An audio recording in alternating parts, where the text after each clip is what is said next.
The eye lift of the occupant to the front of the car is about 3 meters, so you sit a long way away from the front of the car, but that also means that your head, that where you perceive things from, is very, very close to the rear wheel. So in terms of feeling what the car is doing, you have a very, very positive feeling for the car. 50-50 weight distribution, all of those things we worked in partnership with the engineering team to deliver the car exactly as we all wanted. If you look at some of the sketches on the board behind there, it shows how we actually work within design of Aston Martin, because we not only still sketch by hand, but we still sculpt by hand as well. All the way through the process, whether that's from the first initial idea or concept sketches to the renderings, to the clay models, all the time there was an iterative loop of engineering or aerodynamic work going on as well. So we wanted to produce something as a model and as an initial concept that we knew wouldn't have to change too much. Again, we do things very quickly here because we're a very small team and we have a very, very strong direction. I'm just going to go back to the car again. So we've seen some of the sketches. The most important thing about the car from the front, obviously, is the face of an Aston Martin.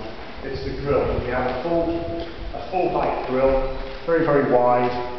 And everything emanates from this grille. So all of the lines, all of the features come from that grille. You'll notice some of these areas.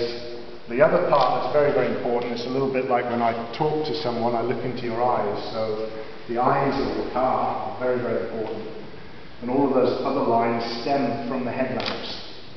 So we have certain feature lines that come from the headlamps and run all the way around the car, and they're consequent lines, so they all work together through every single view of the car. 360 degrees, plan view, underneath the car, every view those lines are working in harmony together. But it's very different to many of the Aston Martins that we have today because it's quite hard and sheer. A lot of the form language of an Aston Martin now, like a DBS or a Rapide, it's muscular in the way that a racehorse is muscular. But this is muscular in a more sheer architectural way. There's negatives and very sheer surfaces and hard lines that run around the car. So this is something quite different. One of the reasons we wanted to do that is because one of the only ways to get that precision of line is to actually make something by hand. So the top of the car is carbon fibre, but all of the other panels that you see are hand beaten or a mixture of forming and beating out of aluminium. So the mixture of modern technology in terms of chassis development and carbon fibre, but then with this craftsmanship body